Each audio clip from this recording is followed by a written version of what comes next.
The spiritualists have known, and science has confirmed, that mind creates reality. Or put another way, mind actually precedes reality, which means our minds can shape the very world we've created to live in. So how can we change that mindset to create the kind of reality where we're living our highest potential and our truest meaning and purpose? Connect to your higher self. Focus to motivate and enrich your life, and inspire others to find their true path. Join me on a journey to discover your power and higher purpose. We've been told since the time we're born that our path in life is purely based on physical reality, but for those in the know, they know and understand that we are in fact spiritual, intellectual, and physical beings. Yet we are taught that the only reality is our physical reality, our physical being, or simply we are only our bodies. So like a computer program, from cradle to grave, we follow the same pattern in life that our parents and grandparents were told to lead.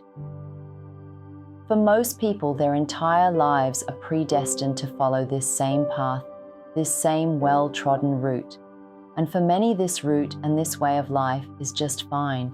But if you're watching this video, it means that you might be looking for something more to life. You may be looking for a deeper connection within yourself, a sense of meaning and a sense of purpose to make your spirit come back to life, rather than being just a cog in this machine that we call life or reality. When I was much younger, I read a saying that went something like this: most people on the planet today are the walking dead. Now this might sound a bit harsh, but I did think to myself, yes, this is so true. I see people walking around as if in a hypnotic daze, just following orders and doing what they're told, or otherwise just spend the day scrolling through social media. This is because they've accepted that the physical reality they occupy is the only reality that exists. In truth, every human being is a spark of light created from the original one source of all. In Gnostic theology, the unbegotten Father is the source of all creation and the beginning of the visible world. The unbegotten Father is also known as the monad, or the One. In Hinduism, he's called Parabrahma, a formless, omniscient being that is beyond all description and comprehension. In Christianity, the Father is the head of the Trinity and sometimes conceived as being like an old man sitting in the clouds. To me, the source of all is the one mind that dreamed the entire multiverse in existence. Modern physicists have equated this concept of the one to the unified field theory. This being or entity of mind then fragmented itself into smaller pieces, which the Gnostics, who were early Christian and even pre-Christian religious groups, called eons.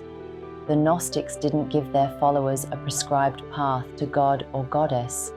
Rather, to them, gnosis, or the knowing, is a personal experience. That is, the truth is apprehended by each individual in their own way and in their own time. This is considered the feminine path of knowing God. It is said in Gnostic literature that the eon which created our universe, or our reality, is a feminine being called Sophia. Sophia is the Greek word for wisdom, the irony being that Sophia, who was the youngest of the eons, wasn't that wise at all. Rather, she created without the knowledge or approval of her divine counterpart called the Logos, her partner Eon. This is where the idea of twin flames seeking to find their other spiritual halves comes from. This is what the philosopher Plato also talked about. In my own experience as a Catholic growing up, I was always taught that the Trinity were all masculine beings or entities. But having earlier in my life had visions of the Mother Goddess, drawing her and calling her into my life, I've since come to believe and even to know that the divine principles in this world are both masculine and feminine. However, on our beautiful planet Earth, which the Greeks called Gaia, the masculine energy and the masculine controlling Godhead What some have called the false father principle has dominated on Earth for millennia now, and it is time for a balance to be created on Earth, on Gaia. It's time for the feminine goddess to arise from her slumber, to even out the dominating, controlling aspect of the false father. You know, that old guy who supposedly lives in the clouds. But this doesn't mean that the men of this planet will miss it, for all men have a feminine inner being, and all women have a masculine inner being. We are balanced within ourselves. Getting back to the story of the Aeon Sophia, as a result of Sophia's lack of wisdom, by creating without the consent of her other half, her creation became, well, flawed. We will discuss this in a later video, but for now, let's just say that Sophia's sons became the creator beings of our Earth reality, the reality of this solar system and the reality of this galaxy. But they were flawed, and so guess what? The human being that was created by them was also flawed, yet with the greatest potential to perfect her or himself through reconnecting with their inner divine spark, their divine spirit. How the spark becomes earthbound. Prior to being born, a human being comes into this world animated by the infinite being that we call either God, universal mind, prime creator, or simply the one source of all, through his powerful daughter, the Aeon Sophia. This spark of light is a gift from divinity. It gives birth to our physical body, our flesh, and it gives us a connection to our spirit, also called the higher self, which is our true and innermost nature. But what exactly is this spark? The spark of light is the non-physical part of our being that is able to be in direct contact with the Godhead. Through the process of physical life, we are born, grow into childhood, adulthood, become mothers, fathers, grandparents. This is a normal path for most of us. But how many of us have walked through life as if in a daze, unaware of our true nature and our true potential? We follow prescribed paths that are handed down to us by our ancestors, our parents, and society. Many of us have been walking around robot-like, following the path of our biological conditioning from cradle to grave. We're told to get an education, get a partner, get a car, get a job, get a house, get married, and then bring up children. This is the formula that most people have been brought up with. There is nothing wrong with this, if we take the view that humans are nothing more than the highest form of animal life on Earth. In other words, the human is the highest form of physical creation on this Earth. But if we change our belief system slightly, what's not to say that the highest part of our being, our spirit, is divine, and in fact is an aspect of the highest God, the one source of all? I used to say when I was younger that working 9 to 5 wasn't the reality that I'd created. I wanted to enjoy my life, be creative, create new things, play with possibilities, but instead I had to go from schooling to university to working hard. For many years I worked much more than 8 hours each day just to live to pay bills, then go on a holiday once a year. For me, this was a reality that someone else made up, and all of us were blindly taught to follow this path, as if this was the only version of reality that existed. We're told we have free will, and we believe we have because most of us can choose our clothing styles, our brand of shampoo, our professions, where we live, our partners, and so on.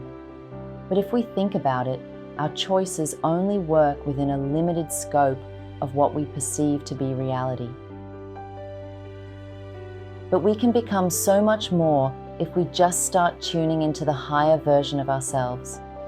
To do this, we require discipline, patience, persistence, and the vision, belief, and feeling that we can be more than what we were told we can be.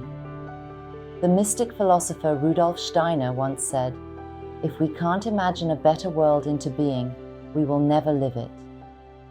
Here are some tips to start opening up your reality and start calling in your higher spirit self. Ritual and repetition are very important, so it would be better to do these 3 things each day if possible. It will only take a few minutes each day. 1. When you get up each morning, put an intention out for the day. What would you like to achieve for the day? How easily and efficiently, yet joyfully, you'd like to get things done each day. Try to stay positive even if you know it's going to be a tough day. 2. Gratitude breeds giving, kindness, and positivity. Complaining about things all the time breeds lack and more problems. Think of 7 things you are grateful for in your life today. They can be little things like thanking the divine, God, Goddess, or the universe for being able to have hot running water, grateful to have a husband, a wife, or a partner, grateful for my children, my house. Gratitude leads to stronger relationships, better health, and greater happiness. 3. Lastly, before you're about to go to sleep, consider your day and what aspects of what happened during that day could you improve on. For example, did I get angry when that driver cut in front of me today? Could I have been less harsh on my partner, child, or work colleague for doing something wrong? Am I still hanging on to something someone did to me 20 years ago?